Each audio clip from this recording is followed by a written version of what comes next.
Can never be mad about Mads. Y'all need therapy. The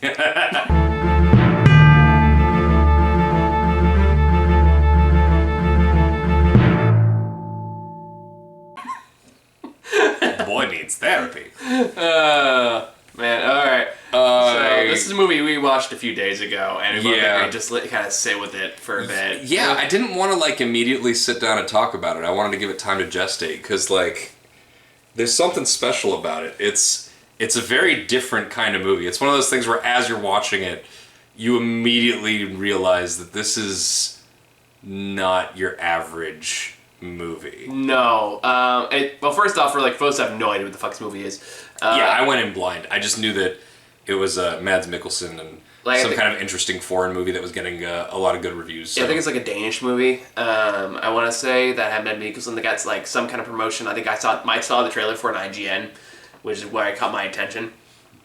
And it has basically like the trailer makes it look like a standard like revenge thriller kind of a thing, where Mads Mikkelsen's family member, I won't name, runs into something tragic, and then he becomes convinced there is some higher conspiracy towards it, and it's all about him trying to get revenge on these people that did it. The actual reality of what the movie is, though, is this extremely unique, band of misfits. Hilarious and yet just tragic and weirdly wholesome. Yeah.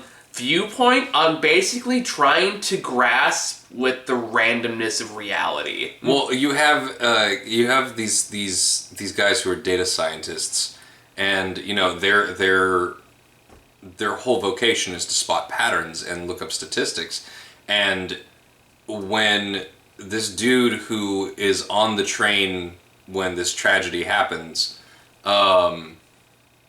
he starts putting together some pieces and realizes that the odds of those pieces lining up exactly the way that they did are really unlikely, and it turns out that there's some potential links to this gang and this high-profile trial that was going on. The gang's called the Riders of Justice, hence the name of the film. So when he does this, and he can't convince the police to follow up on it, he decides to go straight to Mads, who is ex-military. Recently home veteran.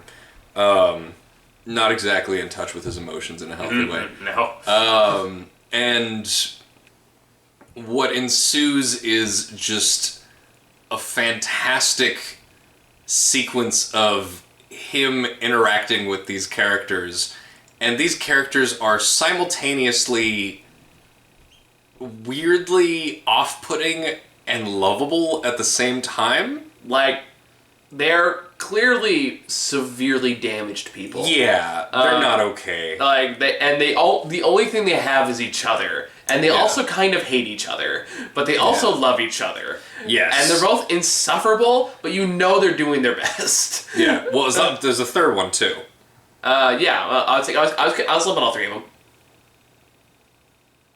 All three of the weirdos? Yeah. Oh, okay. You said both of them. Oh, my bad.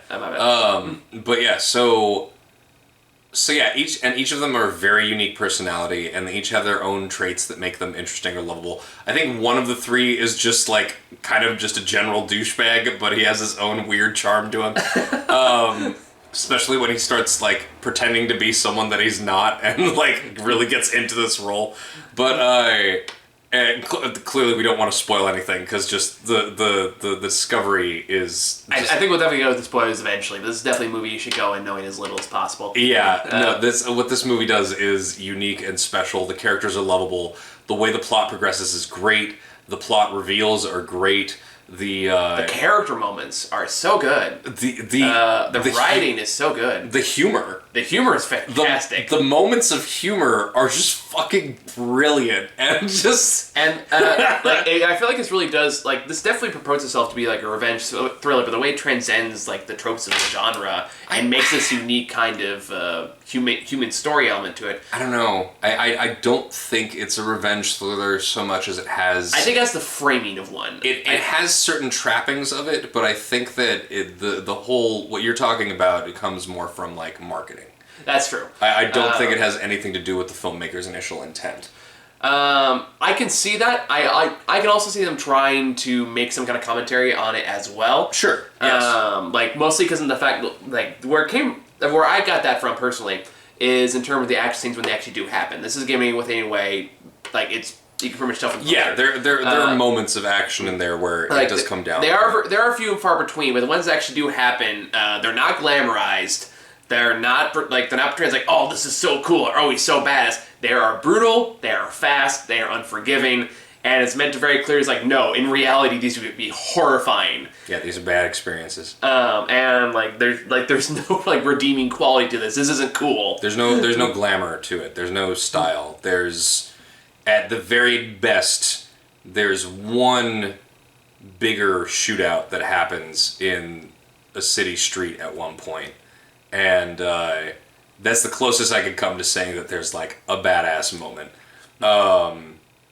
But like, just generally the movie is very grounded. It's much more focused on the characters, their progression, their relationships with each other, and it's just so well crafted. It's so well constructed, and I mean, engaged all the way through. Yeah, I mean, there's one line in particular that has like I'll save it for spoilers. That has just been in my head pretty much since I watched it. Yeah. That to me just wraps up clear the movie is trying to do, and it's like that's actually a really kind of important but kind of difficult lesson. Yeah. I don't know if you know what I'm talking about. We'll get to it. Yeah. But yeah, just generally.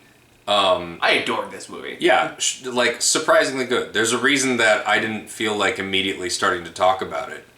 Like I just wanted to sit and kind of sit in it for a bit. Like, it's one of those things where if you immediately try to pick it apart, it kind of takes away from the overall, like, effect of the movie. I didn't want to do that immediately. So, that alone, I think, says something pretty special about it. Yeah, and Matt Mikkelsen does not get enough credit as an actor. He just doesn't. Yeah, and he's just fucking fantastic in every goddamn. Between like he did like just a couple months ago, we got Another Round. Like, and Another Round is easily one of the best movies I've seen in the past year. Still gotta watch that one. Did you not do it for the thing? We have not done one for this. Oh well, we'll do that one too. Yeah. Well, let's do I'll that. be down for that. Yeah, it's an excellent movie. But Mads got range that he does not get enough credit for because he's a subtle as fuck actor. Fucking amazing guy, and also just charming as hell. Like if you ever see any behind the scenes stuff, like he's just a really great guy. So I think it's the one I sent you when he was doing like the Hannibal interviews. Oh yeah, no, there's that. But like, have you ever seen like the shots from him behind the scenes on Hannibal? I haven't. Like between takes. No. Like it shows that he'll have the suit and everything, but he just has like just super comfy sneakers on. Like if the shot doesn't involve his feet, he's just fucking mad chilling. Like just. But yeah, no, I watch this movie. It's fantastic. Yeah. Absolutely. Track it down. Easily give it a 9.5. This is more likely my best up list this year. Yeah, it's definitely up there. Easily. But yeah, that's that for there. Spoilers? Yep, let's do spoilers. Spoilers. Alright, so the twist. I mean, do you want to jump straight to the twist? I guess not, but I'm just more thinking that was the first thing that popped in my head. Well, I mean, first off, very well executed twist, but like, I love how believably they build the universe of the movie leading up to that, and the whole idea that even if you have all of these unlikely things, even if you chase down these leads, sometimes a spade is just a spade.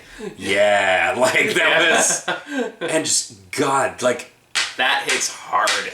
It does. It does. Because like the whole thing for this movie is the fact that this train accidentally collides with another train.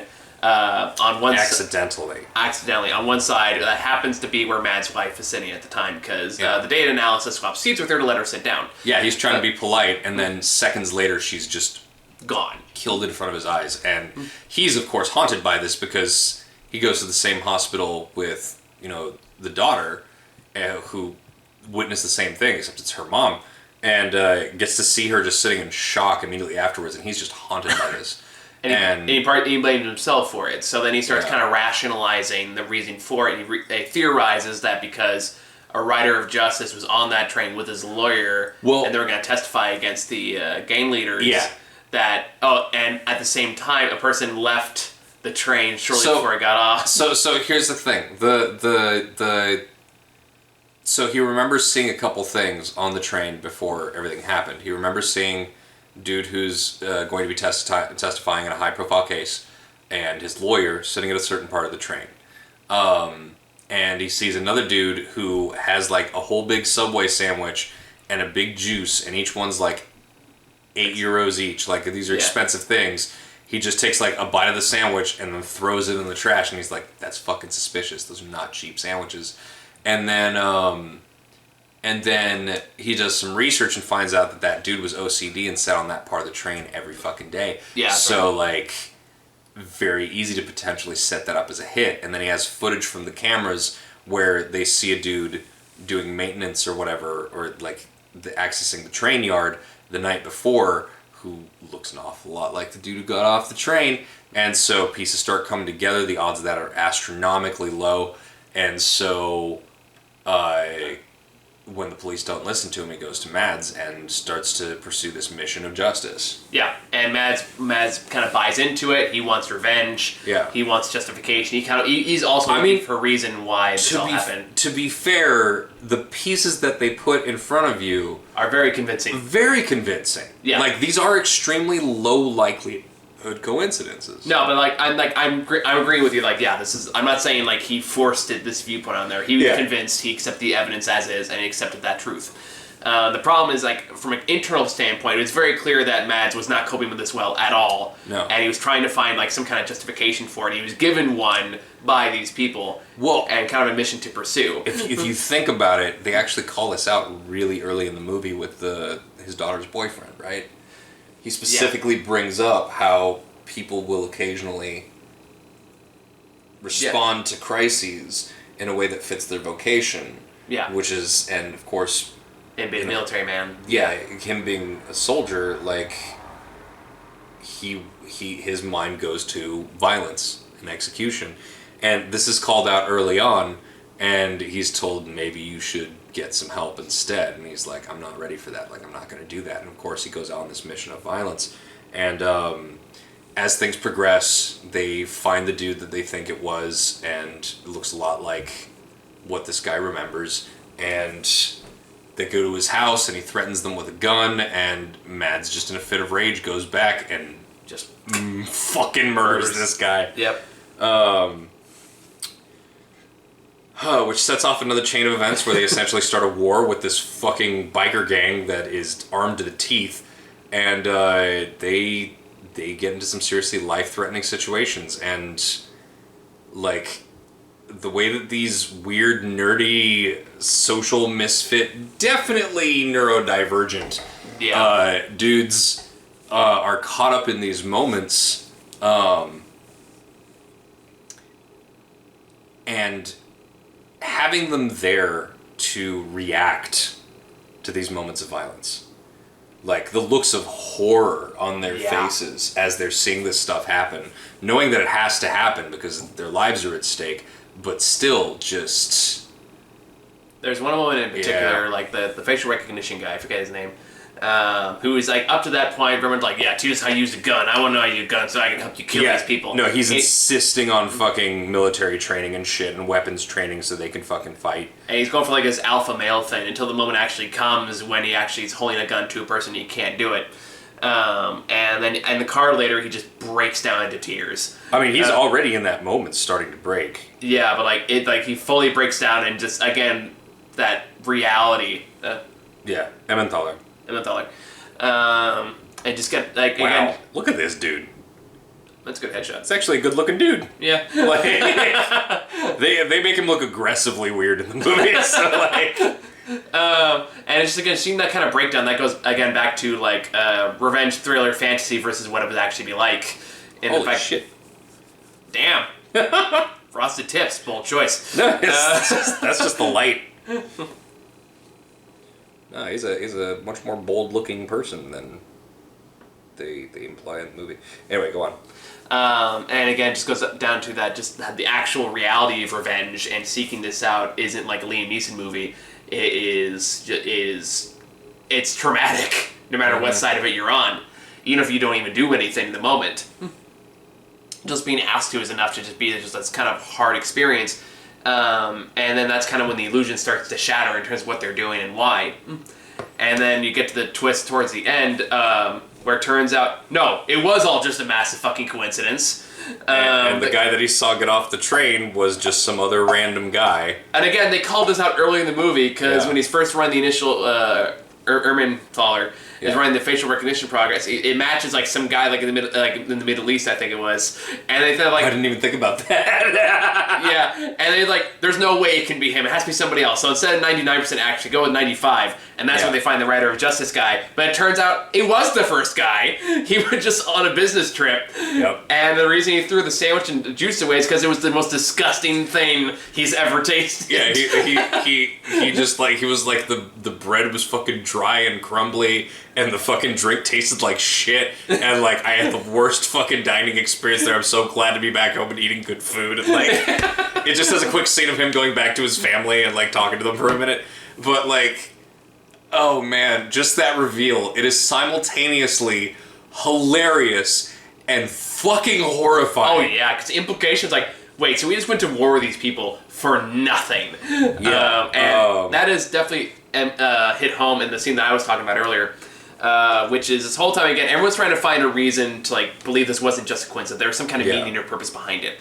And the whole time the daughter, by the way, who is trying to cope with this in her own way by kind of pinpointing the seemingly innocuous events that have led to this, has also started to establish a relationship with these misfits, because she's under the impression that they're psychologists. There's psychologists there to help them with like, if they're the ones sent by the government, and their cover story, because initially Mads refuses the psychologist, like the offer for the psychologist to come to their house, and then like when they show up at the house, the daughter's like, I'm really glad that you let them come here, and he's like, what? It's just like the psychologist, like, oh yeah, totally, and they're like, yes, we are psychologists. We're very good at our jobs, and yes, I will give you therapy now. And the therapy sessions he has with the daughter are like both weirdly helpful and also kind of horrifying. So fucking bizarre. And everyone else like, it's okay. He's had like 4,000 hours of therapy. He's got this. He's had like 40 therapists over the past 25 years, and it's like, that's not. And then just Mads' Gil's like,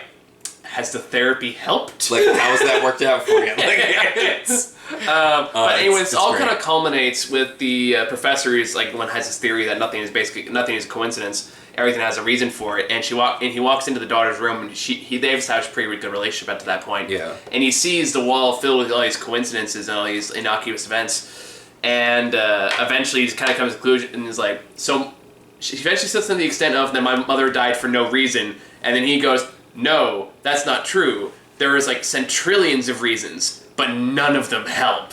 None of them will help you. None of them will help you. And to me, it's like, that's really fucking important. It's a fucking profound moment. Yeah, just the whole idea that like there's one thing that led up. No, there's just so many different things that led up to each moment. But and, even if you can trace them, even if you can find out exactly what happened and exactly what causes to happen, none of it's going to do a goddamn thing. Nothing's going to change. You're not going to feel better. It's not going to give it meaning or purpose. It happened, and there's nothing you can do about it. It won't give you peace. It won't give you peace. No justification is going to make this okay. Yeah. I like it. It's a beautiful moment, really, and it. God, what fucking Otto when he realizes what he has wrought, because for everything that Mads has done in actually killing these people, none of it would have happened if it weren't for Otto's insistence, and the fact that he came back a second time after he was told to fuck off, like he was insistent on tracking this stuff down, and he knew that he knew that Mads is a military guy, but at the same time, why would he come to this guy? There's an interesting dance back and forth throughout the movie where he keeps on saying like, I don't want to kill these people, and it's like, well, why did you get this guy? Yeah. Of all people, why did you get this guy to help track them down? Like, there's this weird back and forth of unspoken, conflict and torment and tension that's connected to these events and the guilt of it and wanting to do something and knowing what you are setting in motion, even if you are convincing yourself that you don't. And man, when Mads finally has his breakdown. Yeah, I was just gonna say, like, when he finally has that moment, he does realize, like, none of this had any purpose. None of this actually did anything. I just killed a bunch of people for absolutely nothing. And just, like, watching that just... I mean, it's... resulting, like, that final, like... Not want to say come to Jesus, but that final, like... feeling your emotions in the way that you can't escape from them anymore. Well, it's interesting because it's not like, you know, they were innocent people, but at the same time, it's like... There is an exact justification. There was a catharsis coming from it. Yes. And the fact that he felt like he was getting something done in response to his wife's death, and in the end finding out that he hadn't done anything but kill a bunch of people, and that he wasn't doing anything about that pain, that it had just been sitting there. And because he no longer had anything to chase, all that just comes colliding back into you, and then you actually have to face it, and in some cases, like, there's no way to do that calmly. It's a magnificent piece of acting. It's heartbreaking. It's really something. The moments of empathy throughout this movie, just in these weird places, from this breakdown that happens to other things that happened earlier, like, there's just so much that happens in this movie that speaks so deeply to basic humanity and just human decency and empathy. There's something really kind-hearted about this movie. There's something really beautiful and touching and human about this movie that you don't really get much. Especially in a movie that, again, purports itself to be about revenge and violence. Right? It's like, compare this to Wrath of Man. Oh, man.